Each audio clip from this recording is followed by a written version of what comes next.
중국의 유명한 사상가인 맹자에 대해 알려드리겠습니다. 공자학파의 주요 인물.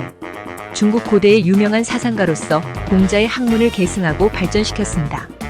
인간의 본성과 도덕, 정치 철학에 관한 것. 자신의 철학은 주로 인간의 본성과 도덕, 정치 철학에 관한 것이었습니다. 유명한 성선론의 근거. 인간의 본성이 본질적으로 선하다는 사상을 주장했습니다. 지혜와 도덕성, 정치적 통찰력. 그의 철학은 그의 시대에 많은 영향력을 미쳤으며 그의 생각은 중국 사회와 문화 그리고 더 넓게는 동아시아 사상에 중대한 영향을 미쳤습니다. 맹자는 인간의 본성이 선하다는 성선설을 주장했습니다. 물이 위에서 아래로 흐르듯 인간 역시 선한 것을 따르려는 성질이 있다는 것입니다. 물이 아래에서 위로 흐르는 경우가 있다면 그것은 외부의 인위적인 변수나 강제력이 발동한 결과. 일터 물이 아래에서 위로 흐르는 것이 어찌 물의 성질이라고 할 수 있겠는가. 마찬가지로 본래 선한 마음을 가진 인간이 악행을 저지르는 것은 그 사람을 둘러싼 사회적 환경이나 제도가 불합리하게 왜곡되어 있거나 통치자들의 과오에서 기인하는 것이라고 했습니다. 인간의 본성이 선하다는 것을 증명하기 위해 우물가의 어린아이를 예시로 들어 설명했습니다. 만약 어떤 사람이 지나가는 길에 어린아이가 우물 속으로 빠져들어가는 광경을 보았다고 하자.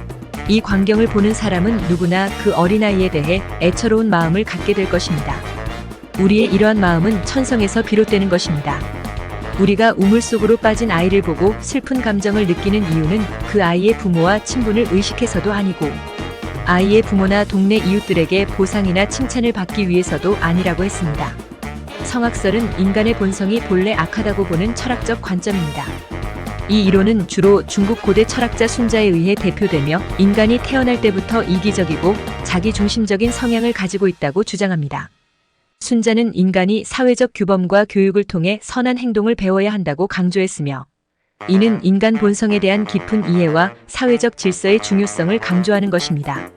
순자가 성악설을 주장한 이유는 다음과 같습니다. 첫째, 당시 사회 혼란.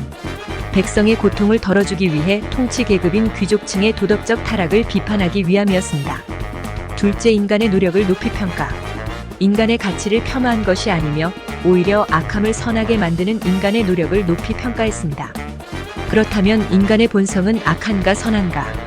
이 질문에 대한 답을 얻기 위해서는 인간 본성의 정의와 범위를 명확히 해야 합니다. 그러나 일반적으로 본성이라는 용어는 개인의 행동이나 특성에서 일관되게 나타나는 경향 또는 패턴을 의미합니다. 그러나 이 단어가 윤리적인 맥락에서도 사용될 수 있는데 이때는 선하다 혹은 악하다라는 가치 판단과 연결됩니다.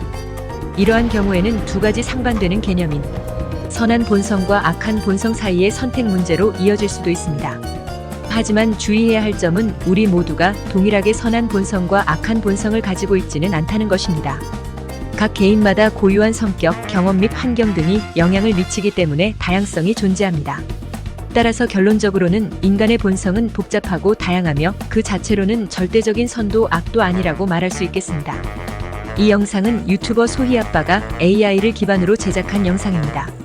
내용이 좋았다면 구독을 눌러주세요. 감사합니다. 이 영상은 유튜버 소희아빠가 AI를 기반으로 제작한 영상입니다. 내용이 좋았다면 구독을 눌러주세요. 감사합니다.